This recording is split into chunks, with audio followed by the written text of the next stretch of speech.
All right, Fred, you were there. Tell us about this. Is what Tim Morrison's saying, is this accurate? It's exactly accurate, and I've been making the same point on Twitter. The president never lost expertise on epidemics and global health on the National Security Council. The author of this op-ed is angry that her little office was shut down, and she's trying to make people think that, gee, if she was at the National Security Council, she could have stopped the pandemic in the United States. This is a point that I want you and your viewers to remember, Liz. More bureaucrats and more bureaucracy does not make us safer. In fact, the more bureaucrats you have, the harder it is to make a decision.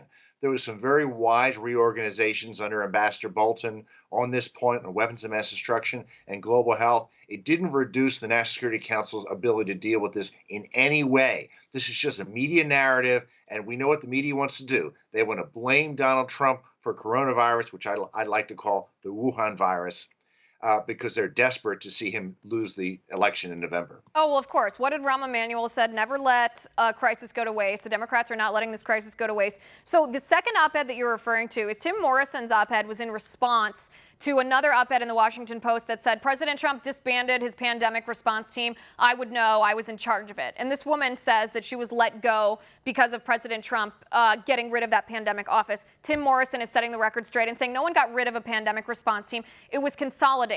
Any conservative who watches a bloated government, watches the DMV, watches our executive agencies, knows that there are too many cooks in the kitchen and that it needs to be streamlined because it's simply inefficient when it becomes so large. That's what happened here, and that's a good thing.